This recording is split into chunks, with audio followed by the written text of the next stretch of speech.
Hello and welcome everyone to the Community Scaling Virtual Workshop hosted by the International Ecological Footprint Learning Lab.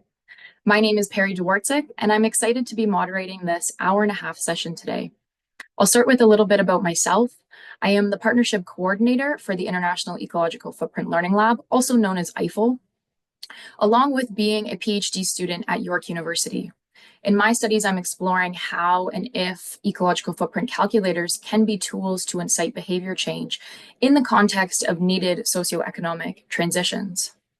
I've been working with the Ecological Footprint Initiative, a member of EIFL, for about 3 years, where I've co-produced 3 editions of the National Ecological Footprint and Biocapacity Accounts and a set of city-scaled ecological footprint and biocapacity data for all cities in Ontario, Canada. So that's enough about myself. We have a group of fantastic panelists here today to present their exciting research on using ecological footprint calculators with communities. Before I introduce them, I'll let everyone know the plan for the workshop today. So first we'll begin with the 3 presentations, each roughly about 15 minutes or so. And then we'll have a question and answer session about 20 minutes, where you can ask your questions either by putting them into the chat and I'll read them aloud, or by using the raise hand function, and then I'll let you know when you can turn your mic on and ask the question. After about 20 minutes or so of that, we'll have 15 minutes left for an activity using the Global Footprint Network's Ecological Footprint Calculator. So if you registered for the workshop a couple days ago and I had enough time to send an email out to you, I'd asked you to fill out the Global Footprint Network calculator and then input the results into a Google form that asked a couple more questions as well. So we'll just be discussing the experiences of filling out that calculator, along with examining some of the results in comparison to the national ecological footprint data at a per capita basis. So now I'll turn over to introducing our presenters. So we have Anne Koch here, who is a user experience designer turned business analyst, currently working at a Dutch green energy supplier. She has a background in computer science and human technology interaction, and she focuses on human factors of digital products in the sustainability sector. We also have Dr. Volmet Barendrecht, a human-computer interaction specialist whose research focuses on the design of educational technologies with children, participatory design, and sustainability. She explores how technology can support learning, the role of values and ethics within the design process, and the way that technology influences sustainable behavior. She's passionate about both writing and gardening as ways to create a sustainable future. We also have Dr. Katie Kish, an assistant professor at Cape Breton University, specializing in ecological economics and community development. She's the president of the Canadian Society for Ecological Economics, and she also co-leads the CARE Lab, which is the Collaboration for Advancing Reconciliation and Equity. Her research explores just and sustainable transitions, adaptation metrics, and local production. And last but not least, we have Eric Miller, who is the director of the Ecological Footprint Initiative at York University, where he manages multiple projects and partnerships of the initiative, including the production of the National Ecological Footprint and Biocapacity Accounts. He teaches footprint-related courses, supports students and project staff on many things, and supports the Footprint Data Foundation as its secretary-treasurer. And so those are our lovely presenters for today. I look forward to hearing from all of them and then the questions as well afterwards from the audience. So now I'll pass it over to Anne and Volmet. Much for that introduction, Peri. So hello, everybody. My name is Anna, and I'm here together with Volmet. We were colleagues a couple of years ago when we worked at Eindhoven University of Technology, where we studied ecological footprint calculators. And based on that research, we formulated some design recommendations basically for footprint calculators, and we're very excited to share that with you today. So I'll open my presentation. Give me a second.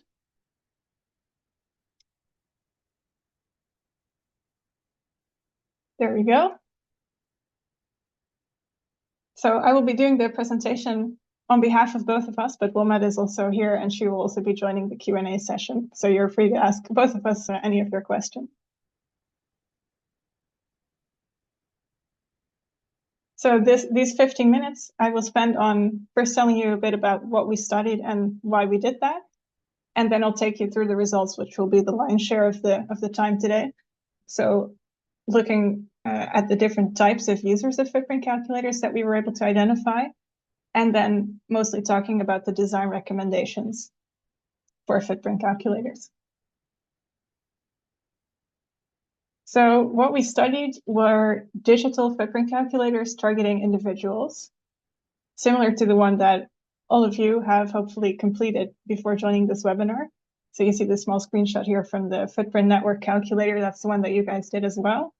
And this is just one example of digital footprint calculators. There's many other examples. There's apps, and well, I'm sure some of you are familiar with more of them. And these are the tools that we studied.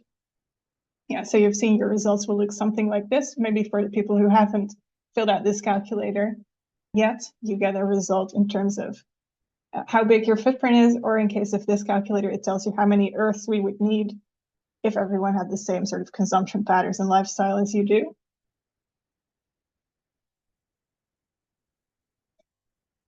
So we already knew quite a little bit about footprint calculators. We knew that they increase knowledge and awareness about environmental behavior, for example, but they're not very successful in changing people's behavior.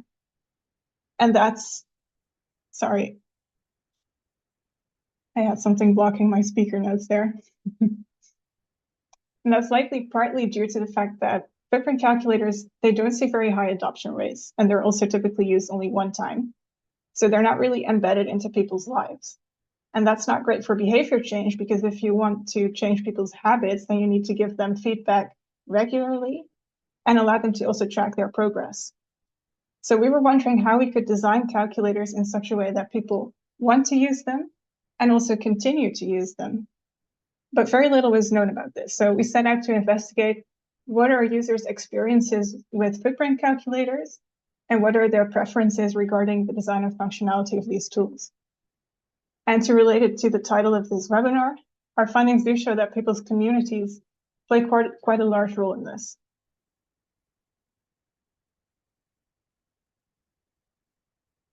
So our method, we interviewed 11 Dutch people, we are in the Netherlands, who had previously completed a footprint calculator of their own accord. So we didn't ask them to fill out a footprint calculator just for the sake of the study, but we found people who had already recently completed one by themselves. And we asked them about their experiences with these footprint calculators. And the questions that we asked were based on existing research about stuff like what drives technology adoption and what drives technology use and satisfaction and stuff like that. And we transcribed all our interviews and we did a thematic analysis on our data, which means that we identified patterns in the data. So we tried to find similarities and differences between our participants.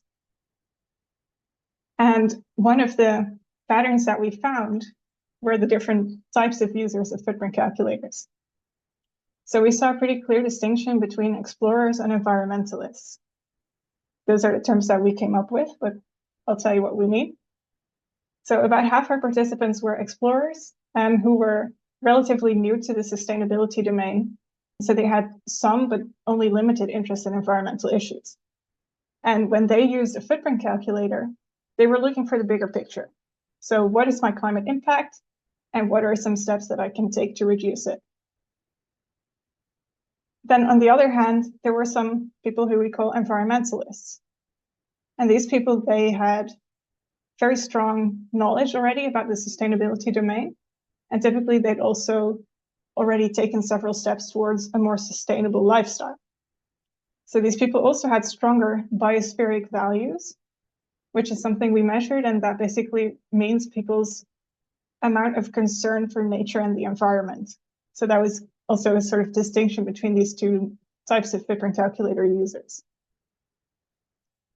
And when environmentalists use footprint calculators, they weren't looking for the bigger picture because they already knew it, but they were looking for much more detailed information. So stuff like what specific behaviors have which effects on my footprint. So these two types of users, or maybe communities of people, they have very distinct sort of motivations and needs in terms of footprint calculators. I do want to say, though, I think it's likely that it's a spectrum. People can move from being an explorer to being an environmentalist. But yeah, at different stages, they have different preferences. And one thing they did have in common was that neither of these people in these groups tended to recommend footprint calculators to others, either because they thought other people would already know about the existence of these tools, or they thought that other people would just find it annoying and they were like telling people what to do. They didn't want that. So this is a challenge, I think, for footprint calculators, because it makes it very hard to reach a wider audience if people are reluctant to talk about it, basically.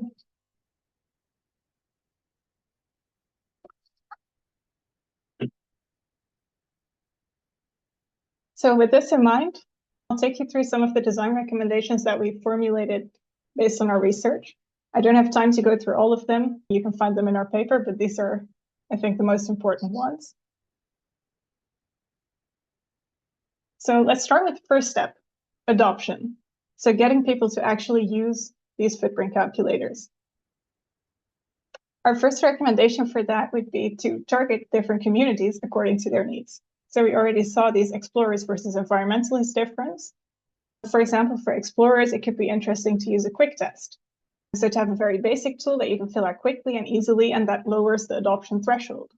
And it maybe also lowers the threshold for sharing it with other people if it's something very simple to do. Whereas a more extensive version would be more interesting for environmentalists because they want to really get into the details. Another way that you can target different communities is through framing and branding. So that's sort of the way that you present the calculator. To target explorers, it could be more important to use stuff like motivational language, or you could focus on the co-benefits of environmental behavior. So not just saying it's good for the planet, but also maybe you'll be more comfortable in your home if you insulate, for example, or maybe it'll save you money. That stuff is more important to explorers.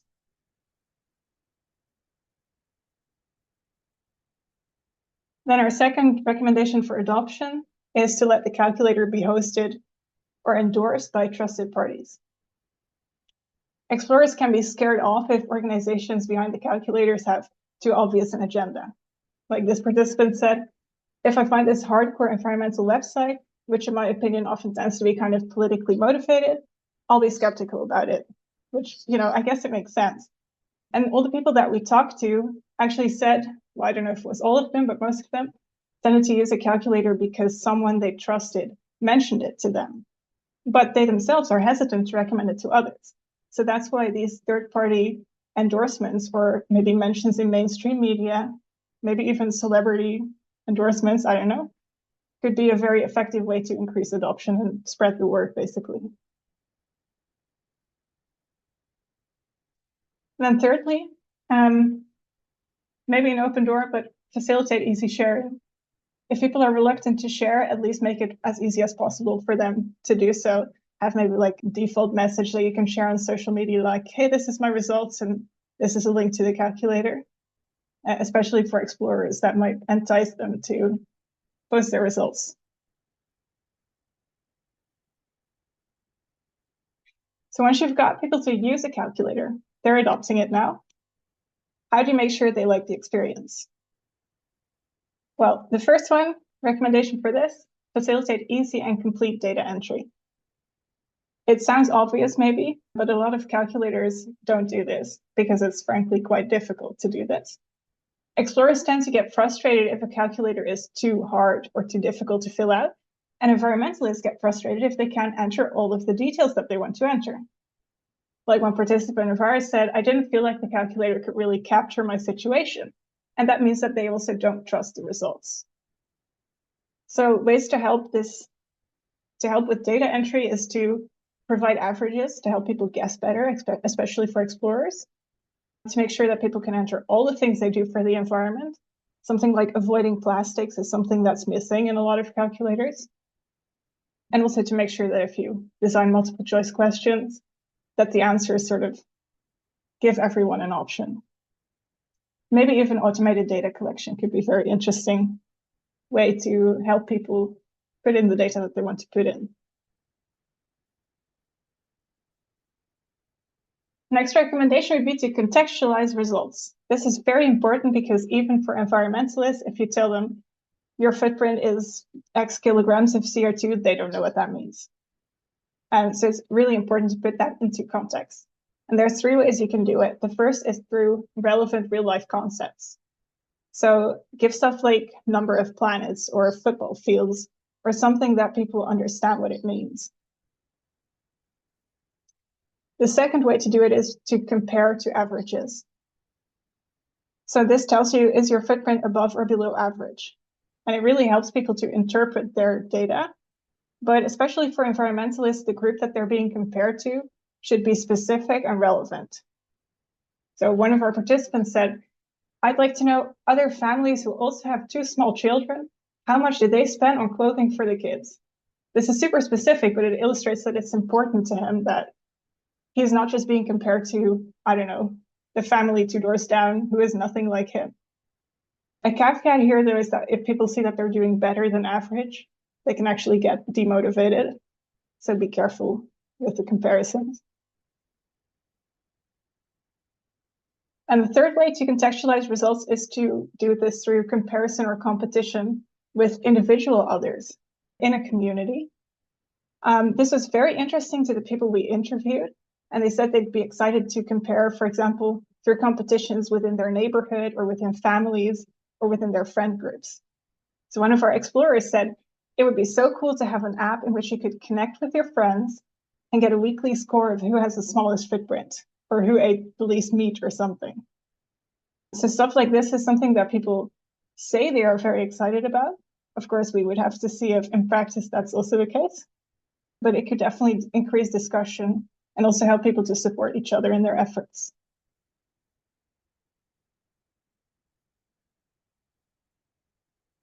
So next to this, it's very important to show users the impact of specific behaviors on their footprint. Results of a footprint calculator, like the one that you guys filled out from the footprint network, should be broken down per category, like traveling or eating. And it should be clear how a specific behavior affects a footprint. So one of our participants was kind of frustrated because he said, I had to do the calculator again, but then I had to change one answer just to see what the impact of that one question was. And being clear about this kind of stuff is also a way to increase transparency about the calculations, which is important for people to trust the results.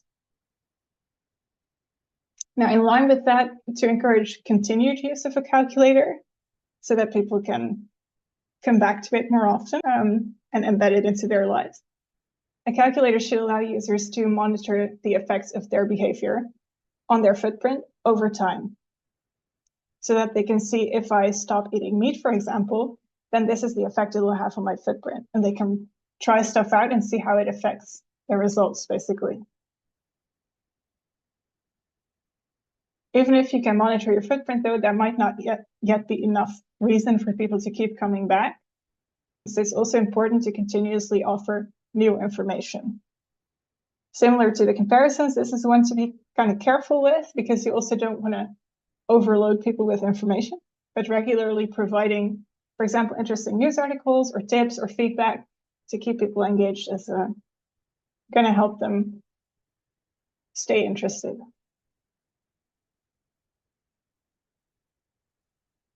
So if people like calculator and they even use it repeatedly, does that mean they'll change their behavior to be more sustainable?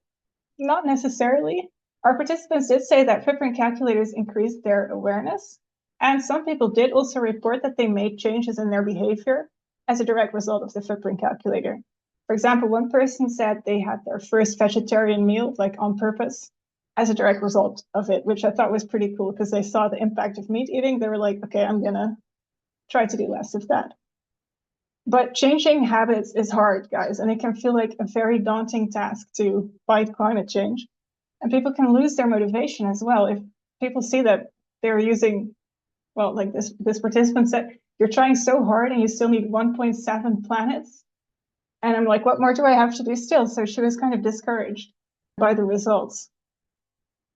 And that's why I think this last recommendation is the most important one. And it's to offer personalized and actionable tips and advice going beyond footprint. So for all users, regardless of if they're explorers or environmentalists, tips and advice should be relevant and specific enough that they can immediately act on it. So don't say, eat less meat, but provide vegetarian recipes. Don't tell people don't buy so many clothes, but tell them if there are any secondhand stores in their area, for example. So basically, try to investigate how we can convince people that it's the start of a journey. You know, Rome wasn't built in a day, and if you start here, you'll be on your way to making a difference. And it's also important to note that individual footprint isn't everything. So I think we could help people realize as well that which bank that they bank with or which party they vote for can have a huge impact, maybe not on your calculator results, but on the environment.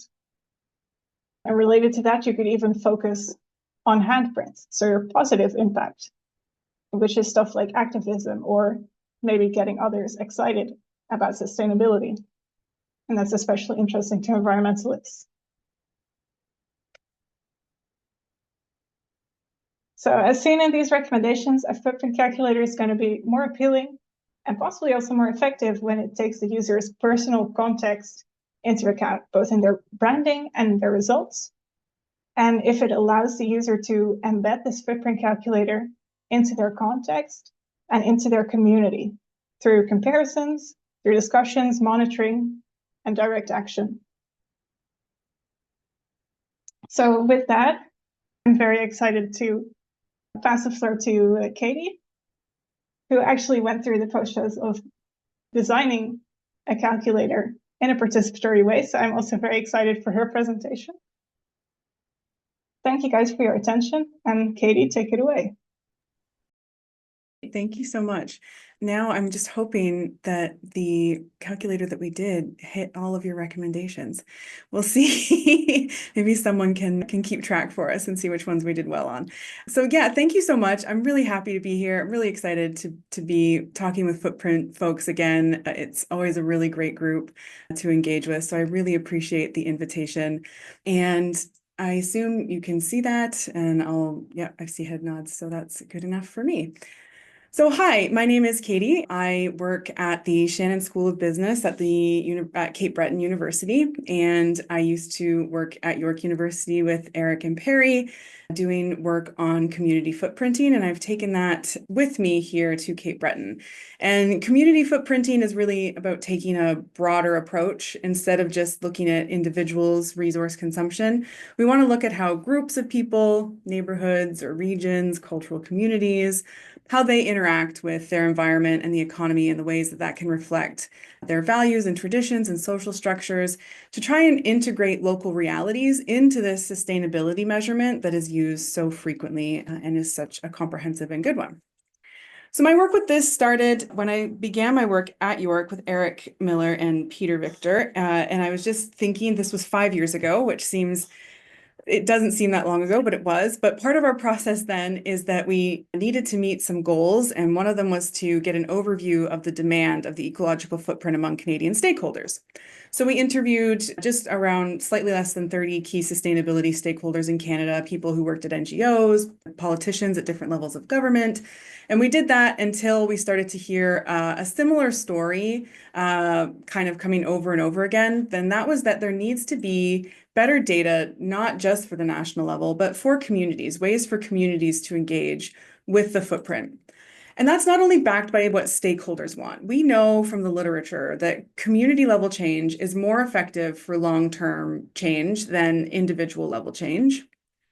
We also know that people, when they feel part of a community, that can increase the meaning in their life. They feel better about themselves and the world around them, which makes them want to do better for their community, for themselves, and it'll help create sustainable changes in their lives, from doing more care to the nature around them to consuming less. So the literature, some also suggest that community levels are also potentially easier to have a direct impact on. These can cause cascading impacts where strong communities will impact cities, which will impact provinces, and so on.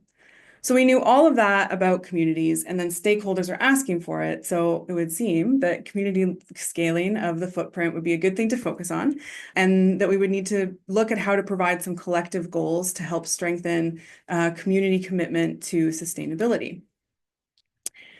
We also wanted to make sure that the footprinting actually served the communities that we were going into. So we employed community-based participatory research methods.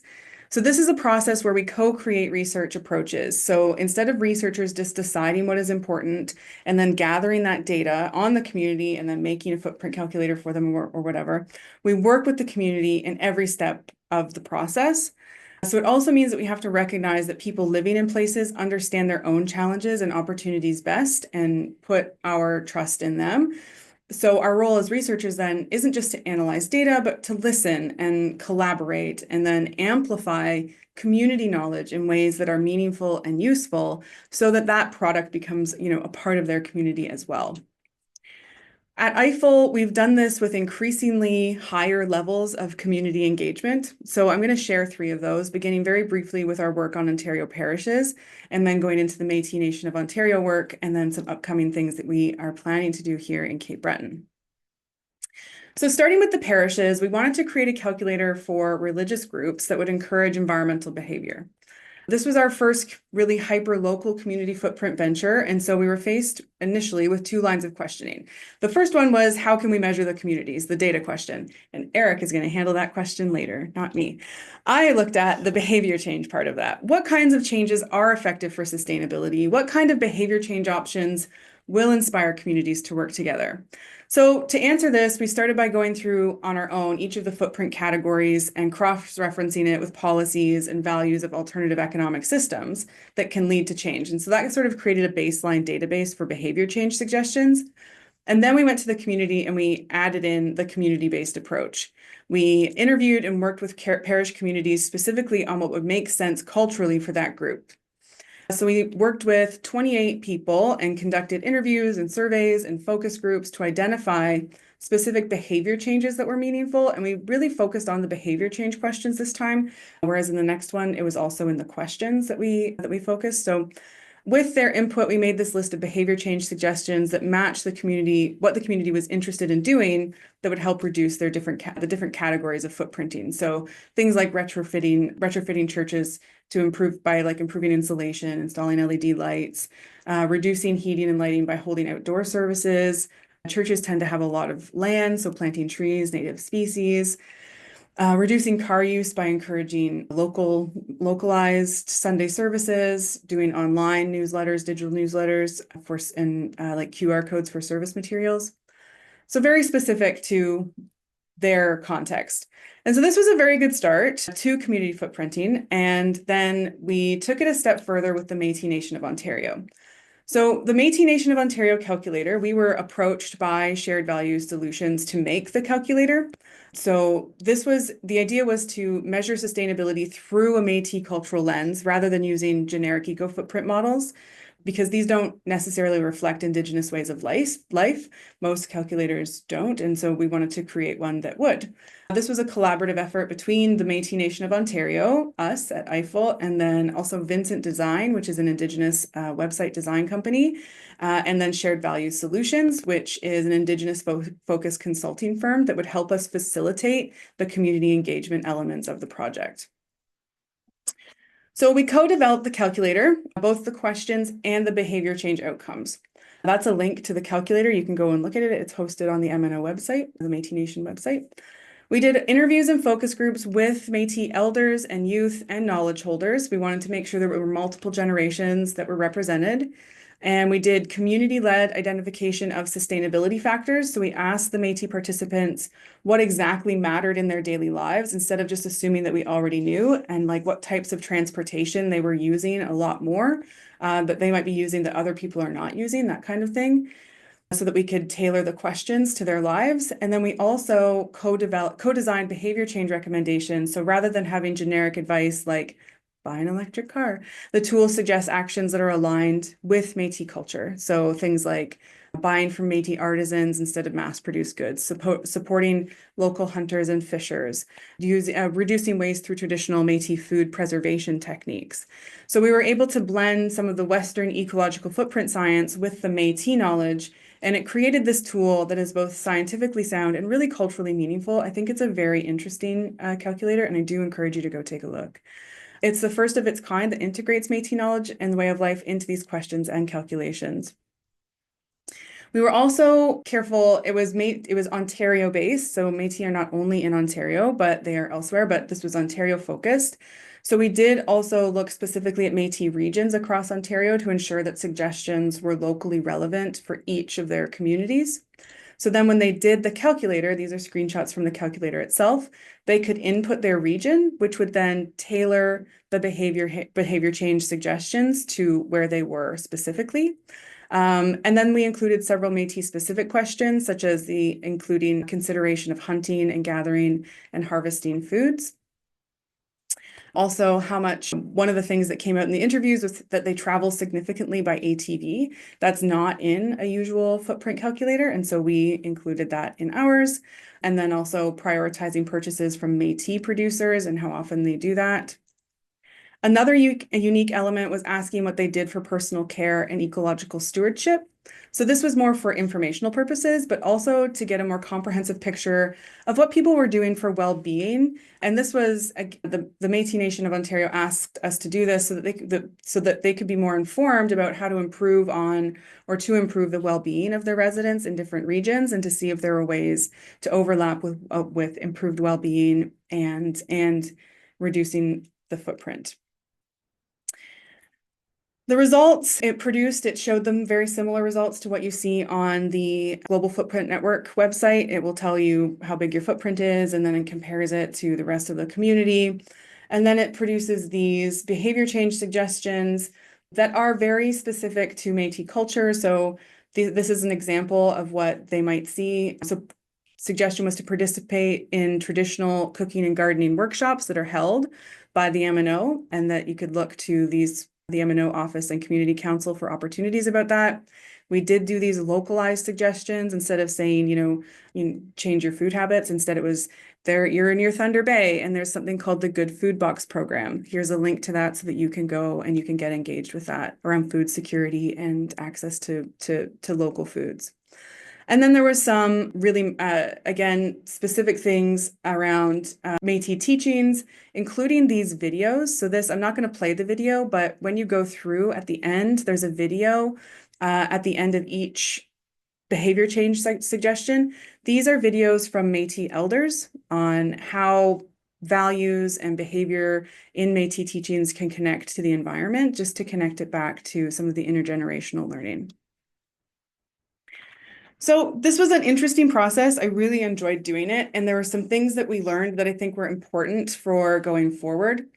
It provided something that wasn't just a measurement tool, but also a learning tool. It helped not only us as researchers, but also the Métis community see how cultural practices could contribute to sustainability and have that really integrated well into something that was very similar to a mainstream model. And it really was interesting because some elders were concerned that youth were losing touch with traditional ways of hunting and foraging, but recognized that there was this interest in environmental sustainability, and so saw that the calculator could be used to encourage younger Métis folk to reconnect with traditions such as hunting and fishing and events that happen through the MNO. Also, by tracking the sustainability at the community level, the tool can also be used by the leadership and policymakers to advocate for funding and policy changes and resource allocation that align with the values. So if the data is showing that more people want access to local food sources, it can strengthen the case for supporting community-run food initiatives. One challenge that is not just a challenge with this particular one, but with a lot of community-based footprinting is having detailed data on specific sustainability practices. We had to be creative in some ways to include informal economies in the barter system and traditional land use patterns. So this was hard. Another challenge was to ensure that the tool was accessible to all Métis citizens, including those in rural and remote areas. So Vincent Design did do quite a lot of user experience research to make sure that the interface was simple and intuitive and required minimal digital literacy, but there's still an issue of it being online. And so connecting with rural populations is always hard. But it's a great example of how community footprinting can be done in a way that respects and integrates cultural values. And it really demonstrated that measuring sustainability using things like the footprint doesn't have to just be about numbers. It can be about people and culture and values. So now I'm here in Cape Breton. We were talking about just how horrible the scenery is here. This is a picture of the coast. It's absolutely beautiful. And there's, again, a big issue of connection with data accessibility here. And so we're trying to find ways to create that baseline data. So we're applying some of these ideas here. And rural communities do face unique challenges. We did work with the Rural Ontario Institute on a more comprehensive tool that's not just the footprint, it's also on well-being approaches. They used a totally different kind of community-based research approach that I'm not going to go into deeply, but I'm just want to talk about it really briefly because in Cape Breton, we're taking what we did with the Métis and combining it with the approach that we used for the Rural Ontario Institute to create a more comprehensive calculator. To make that calculator, it was not just footprint, so there's a number of indicators. So we wanted to figure out which ones would be included. So we worked with a community of data champions from the region that the calculator would be in to isolate which indicators were the most important. And we did this dotmocracy activity with them. And then this resulted in indicators in economics, demographics, housing, health, environment, and society. I made this first really comprehensive and interesting dashboard that included input from community meetings and individual interviews and feedback, but it was a much more quantitative sort of approach to community research, but it resulted again in this very interactive and high quality well-being dashboard for Ontario communities. So now what we're doing in Cape Breton, this project is going to expand on what we learned and adapt our approach to work with both Indigenous and non-Indigenous communities in Cape Breton.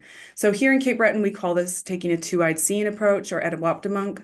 So we will replicate the Métis calculator work with the Mi'kmaq here and also work with local social enterprises and data experts to replicate some of the ROI, Rural Ontario Institute work, and then develop this well-being dashboard for Cape Breton that is community focused, but also capturing a lot of the well-being indicators that we want to see here.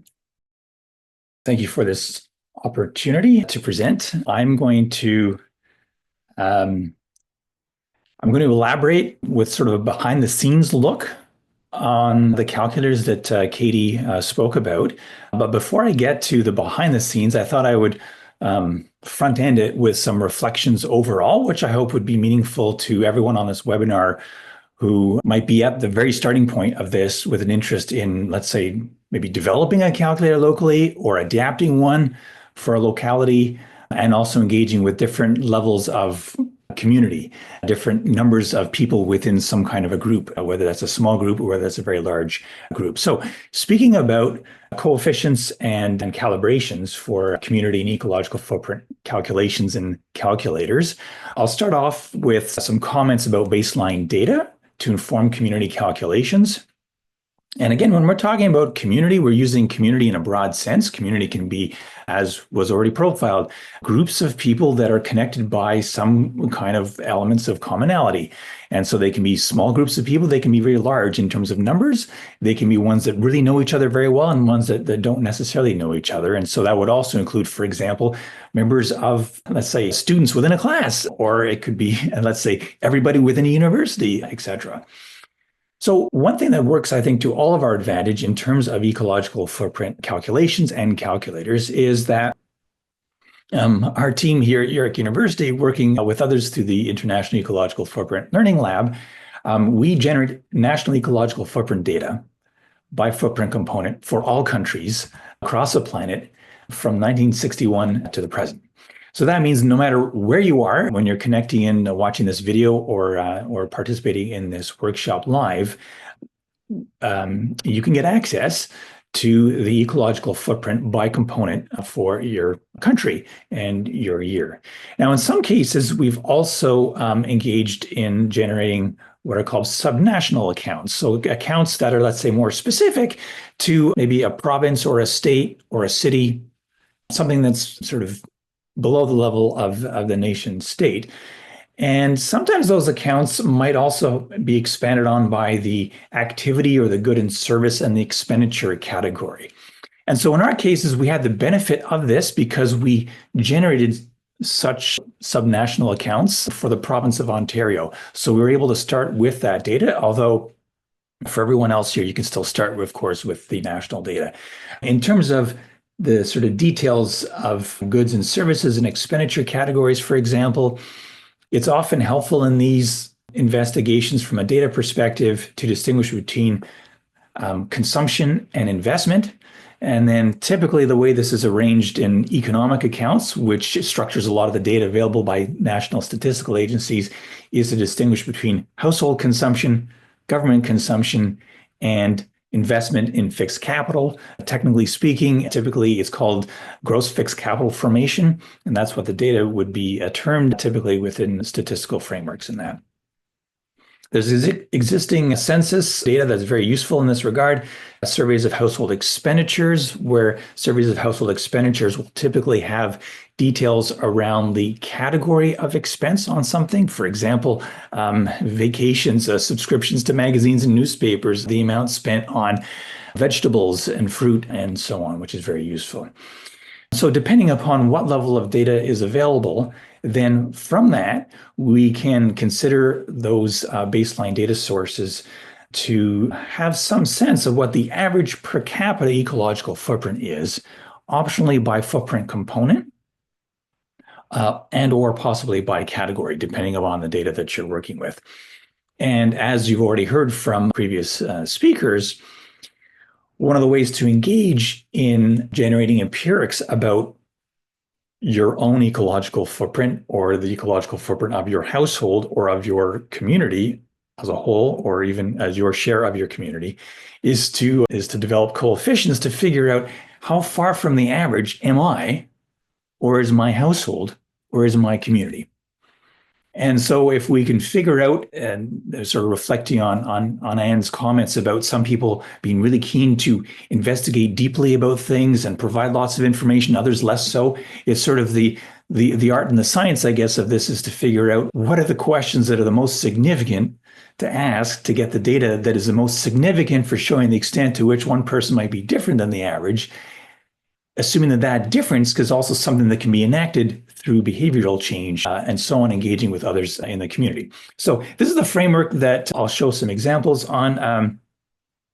There's other ways of doing this. Obviously, some of you might be familiar with this. It's sort of like a top-down approach, working with aggregate data and disaggregating it down to the level of the individual and the community.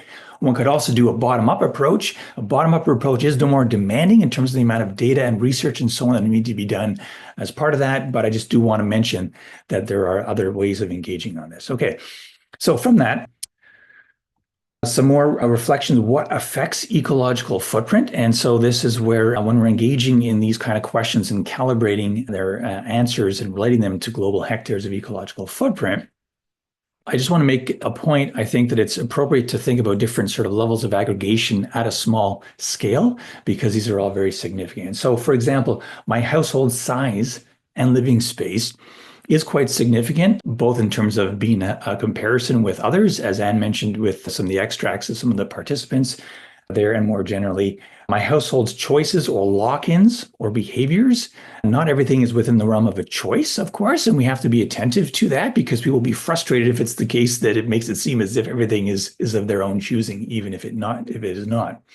But this is where, at a household level, the choices or lock-ins and behaviors relate to things like the temperature at which I control the air here, if I can control it or if I can't. And that temperature is shared with other people that I live with in my same unit, apartment, house, whatever the form is there.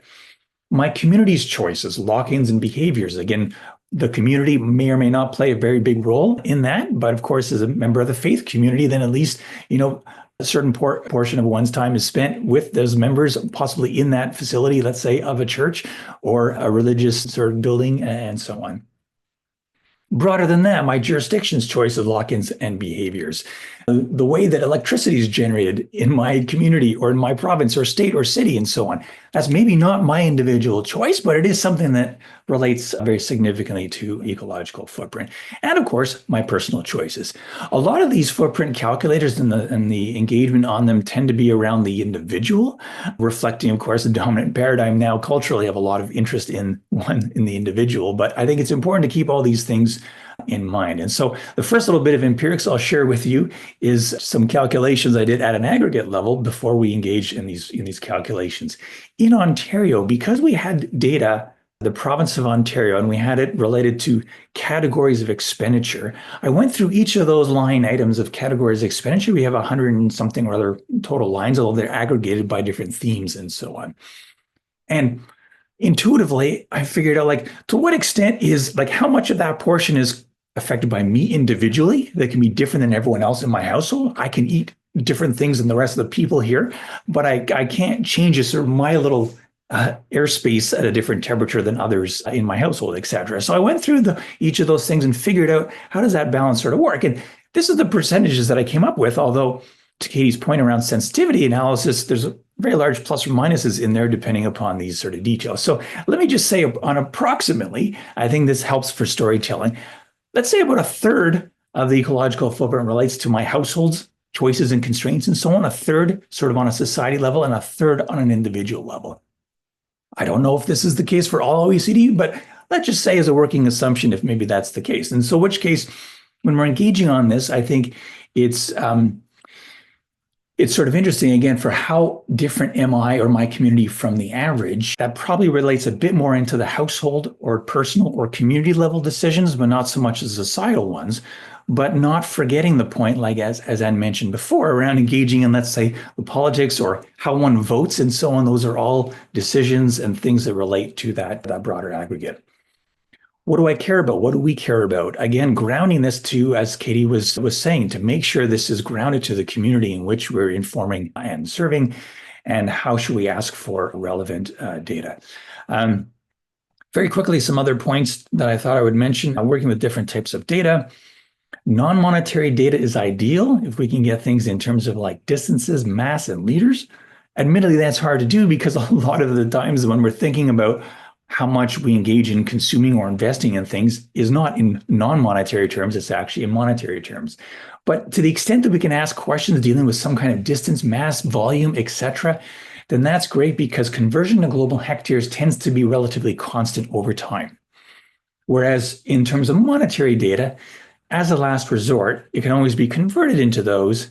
But of course, nominal purchasing power is not constant over time. So the calculator coefficients and stuff are going to get dated really quickly unless they're live fed through APIs and stuff related to, I don't know, like consumer price index data and so on.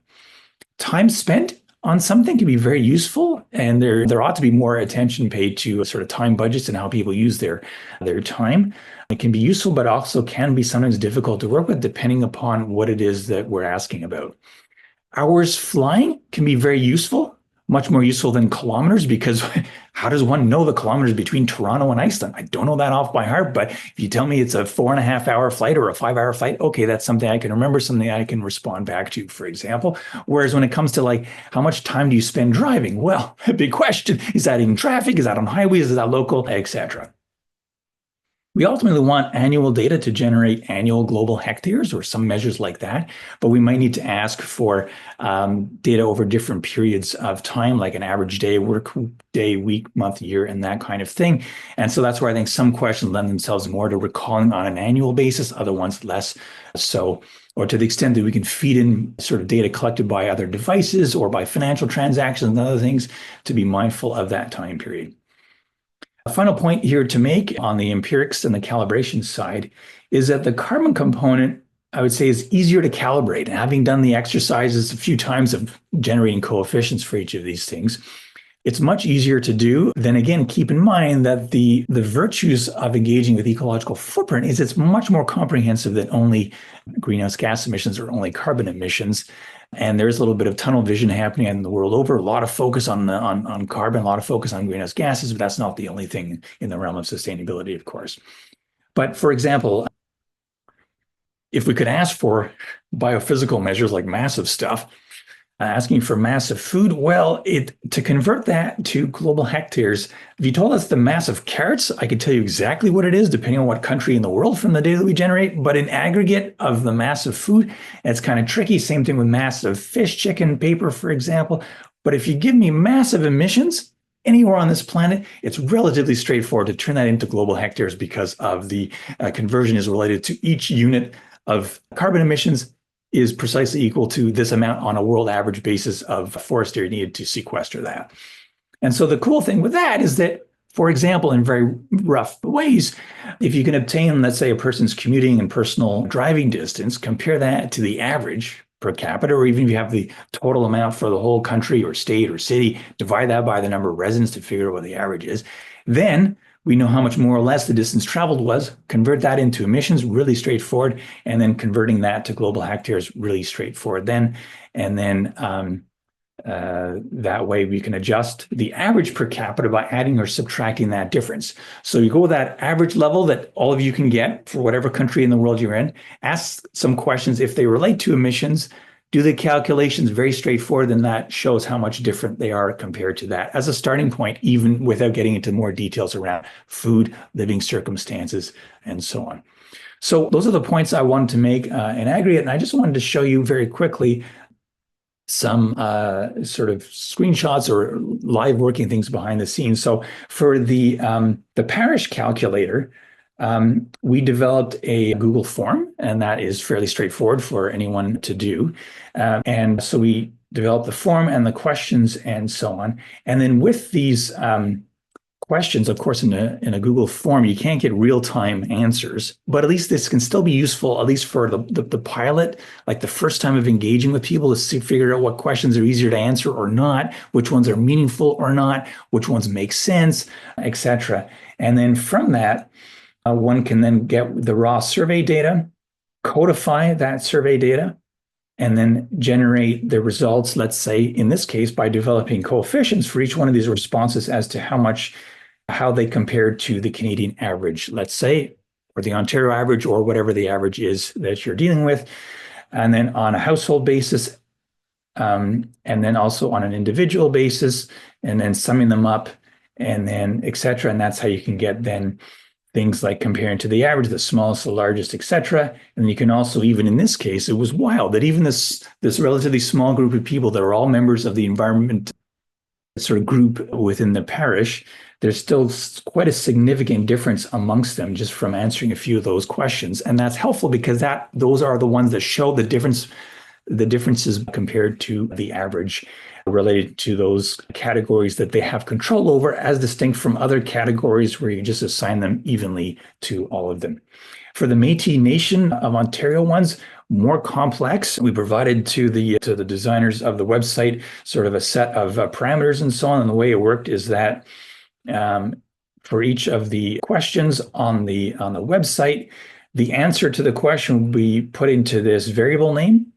And then these are the coefficients as to the multiplier. I distilled down to 3 multipliers, and then there's an individual multiplier and a household multiplier. And so multiplying all these with the individual then generates what that component is in terms of global hectares, or multiplying these multipliers by the household, the number of people in the household, then generates the ecological footprint on a household basis. And then you can sum them up, and then that's where you get the total, and then that can be compared to the Ontario average. And of course, when you're developing these and calibrating them, you want to test them to make sure the default questions, like if no one changes anything, you just go next, and make sure that by the end of it, you're going to get the Ontario average or the Canadian average, because that's what you want to get. Whereas each person's distinctions of saying less than, more than, will add to or subtract from what that average is. So I hope this was a helpful sort of run through of a little bit of the background there, and happy to engage with questions and comments on that. And so it's really interesting to compare these results and also to show what research is possible from this. And with the International Ecological Footprint Learning Lab, we have more and more students being trained in sustainability informatics to be able to do this work of scaling the ecological footprint. But I just want to take a moment of gratitude, thanking our presenters for coming here today to present on their research and answer these questions,